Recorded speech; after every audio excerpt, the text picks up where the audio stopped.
A small country sitting on the edge of Europe is Macedonia. It has attracted many foreign investors as a springboard into Europe, and of course it could use more investment going forward. Let's take a look at what I'm talking about here and put Macedonia in the context of the European Union. It still has European aspirations, as we'll find out in just a moment. The snapshot is that it's only a population of 2 million people, and the biggest challenge right now is dealing with unemployment. 1 out of 3 are unemployed, 31.4%. That's why they put a premium on foreign direct investment.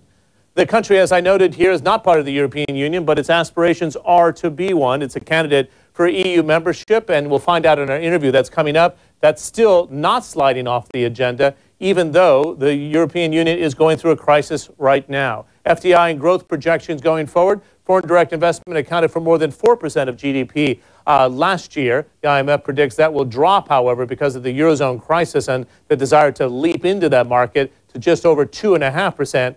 as Europe struggles to recover from that debt crisis I've been talking about.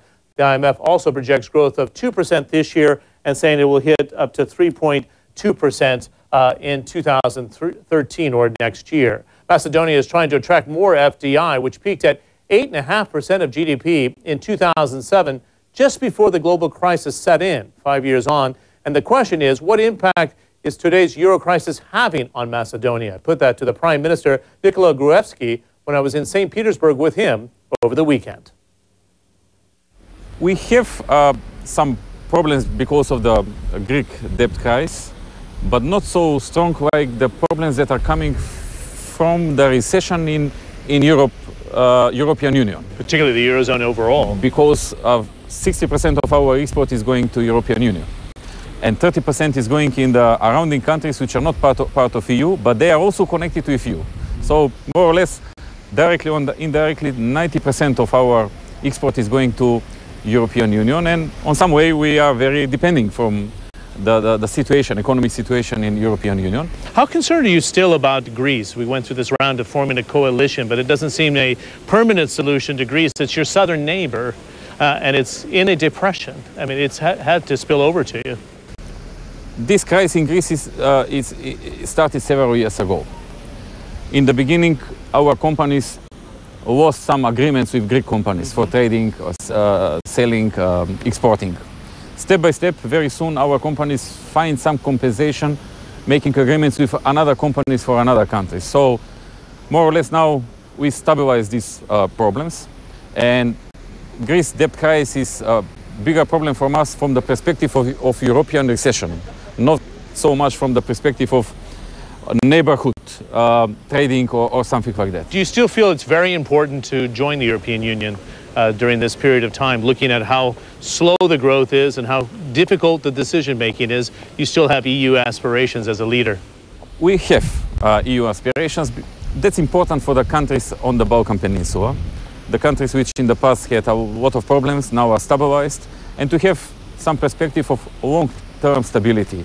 That will be very good. All countries in the Balkan Peninsula to become members of European Union. It's interesting. You've been able to garner up to 6% of GDP in foreign direct investment. That's come down because of the Eurozone slowdown. Are you looking further east, like here in Russia and even into China, to attract your next round of foreign direct investment? Of course, in these difficult times for European Union and European Monetary Zone, we are trying to attract more investors from another continents and parts of the world which are not affected from the crisis so much or are not completely affected. We recently visited China, presented our investment opportunities to many Chinese companies. We visited India, and we did the same. We came now to Russia.